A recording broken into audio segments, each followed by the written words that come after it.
So I have an April book haul, and I have to confess before we get started that even I think this is a lot of books. I tried to pick them all up to take a picture for the thumbnail and my arms now hurt. So let's not dilly-dally and instead get straight into the books, shall we? So on the top of my pile is a book I've already shown you in my video talking about retellings of classical Greek and Roman myths, and this is Strange Heart Beating by Ellie Goldstone. This is published by Granta Books and it is a modern story but inspired by the ancient Greek myth of Leda and the Swan. And in this story a young woman is on a boat on a lake when a swan decides it doesn't like the look of her and tips her overboard and she capsizes and drowns. So where the story goes from there, I have no idea, and I'm so excited to find out and also read another story that has elements of Greek mythology in there, because it's always nice to experience another person's interpretation of those myths. I then have a little pile of books I was sent by Faber. 3 I specifically requested and 1 which was recommended to me, and the first one is a collection of poetry which you've heard me mention briefly in my currently reading,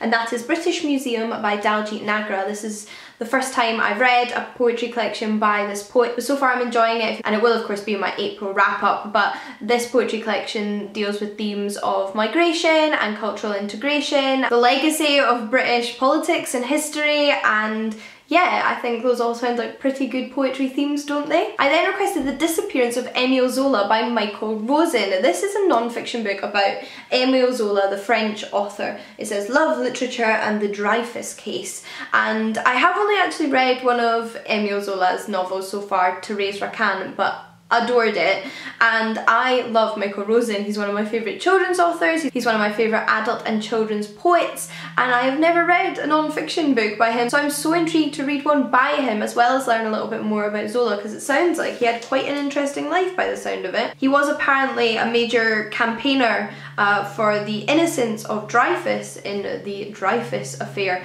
which I don't really know anything about, so this sounds really interesting. I then have another non-fiction book, a little bit more current this time, and that is Dismembered, How the Attack on the State Harms Us All by Polly Tonby and David Walker. This is the proof edition here, but this is a book that discusses the welfare state, public services, the NHS, education, things that the state is supposed to supply to the citizens for the exchange of taxes in Britain, and the way in which those are being cut and attacked by the government at the moment and in the past few years, and how damaging that is to society and why these public services are so incredibly important. Based on the topic, I am sure I'm going to love this one. And then lastly, the one I was recommended was Sally Rooney's Conversations with Friends, and this sounds so interesting, but first can I just show you the end papers?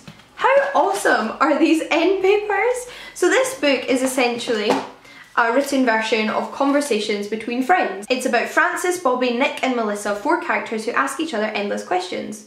As their relationships unfold in person and online, they discuss sex and friendship, art and literature, politics and gender, and of course one another. So it just sounds like everything you might talk about with your friends, obviously in a fictionalized version, but going all the way from more serious topics to lighter topics to personal topics, and I think that's a really interesting concept, so I am intrigued to see how this one manifests itself and see what particular themes stand out to me as a reader, because it feels like it might be one of those books that offers different things to different people, so looking forward to this one. The next book is a book I picked up for myself, and it's a cookbook. It's the Vegetarian Athlete's Cookbook.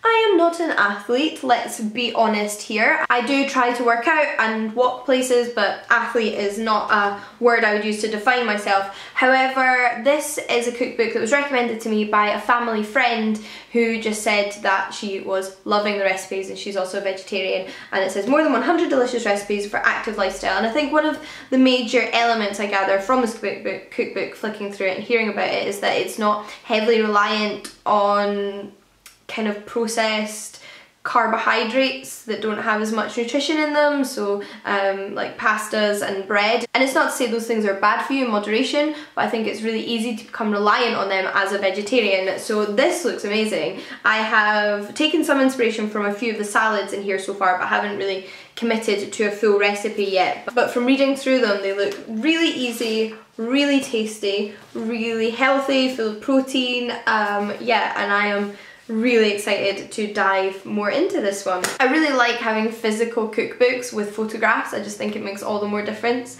in encouraging me to cook. I was then sent 2 books by Hachette, one of which I requested, and that's Night Shift by Debbie Glory. This is a tiny, beautifully illustrated little book exploring depression and using dragons as a metaphor for that darkness, that pressure and that fight and struggle that someone with depression goes through, and I have already read this one, so we'll be talking about it more in my April wrap up. They then also sent me Frog Kisser by Garth Nix. Now I haven't read any of Garth Nix's books, I'm ashamed to say, and I do own another one of them back in my parents' house because Sana from Books and Quills raves about his books, so I am sure I'm going to love them when I get a chance to read them, and I think this one is for a slightly younger audience than his popular series. Perhaps it's called Clariel or something like that, and I think it's a retelling of the Frog Prince. Oh, some really nice end papers in this one as well. God, this is a gorgeous book. It sounds really fun actually. Princess Anya loves her older sister, Princess Morven,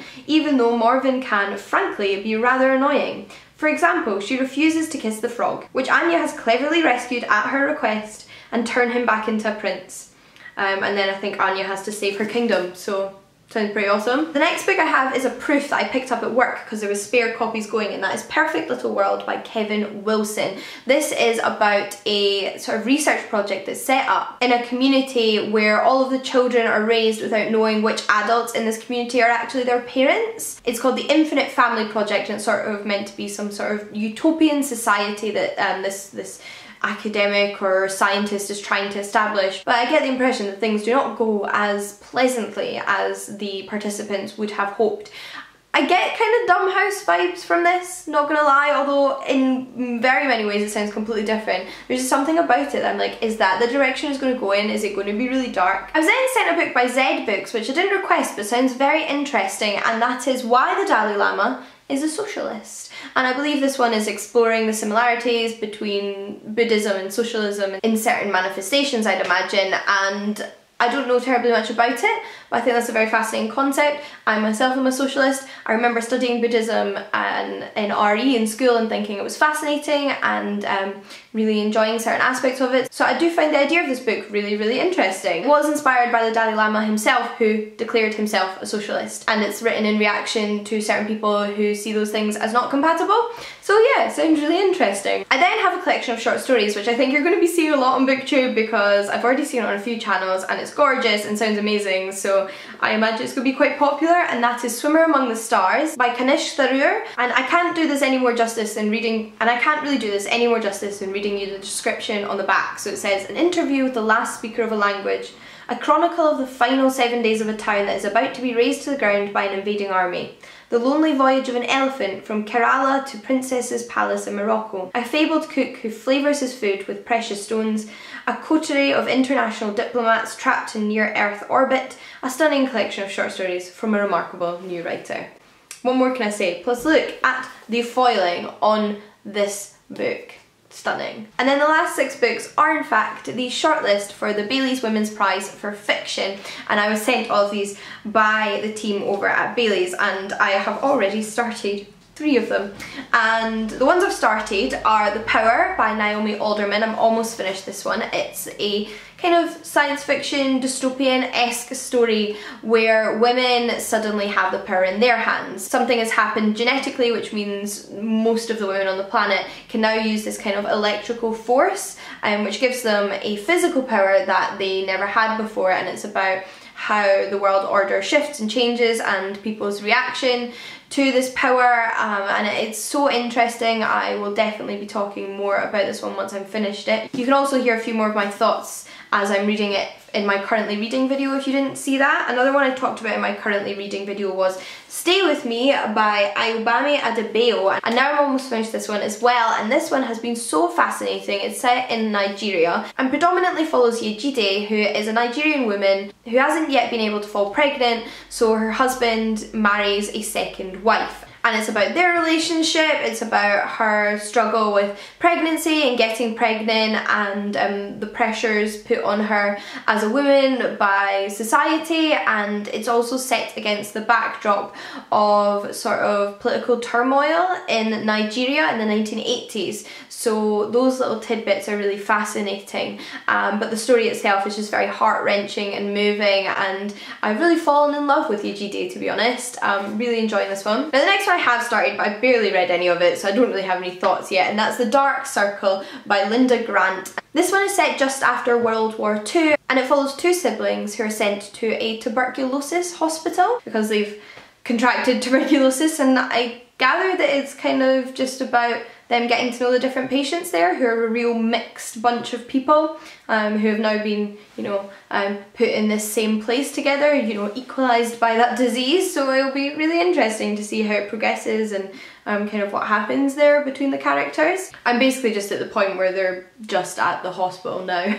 We then have Do Not Say We Have Nothing, which I'm so excited for. This one was also shortlisted for the Man Booker Prize in 2016, and it follows a mother and daughter who take in a young woman who is fleeing after the protests at Tiananmen Square, which ended incredibly violently, and she shares her story about her life and revolution with this family. So it sounds incredibly interesting, and interesting way to explore that piece of history, which wasn't that long ago, you know. So this, I think I'm going to really enjoy. And a little bit shorter, we have First Love by Gwendolyn Riley. Now I've heard really mixed things about this. I think it follows a couple whose relationship isn't going very well and explores all of their other bad relationships with people romantically and familially and friendshiply, whatever. Yeah, it's really short though, so I'm interested to see how I react to it. And then lastly we have The Sport of Kings by C.E. Morgan. It follows two families, a black family and a white family in America. The black family's ancestors having been the slaves of the white family's ancestors,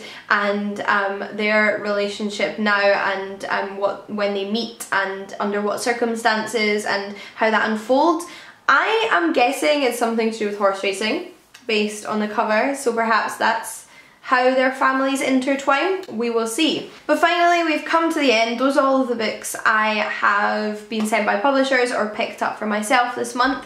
Quite a mixture of different things, I would say, and a lot of really interesting topics to get my teeth into. If you have any thoughts on the books I mentioned in this video or have already read them, then please do share them down below because I'd love to hear from you. And if you didn't check it out, I also have a birthday book haul that went up at the beginning of this month, which might be of interest to you. There's quite a few comic books in that one, so that might be of interest to some of you. And until next time guys, happy reading, and I'll see you all again soon. Bye!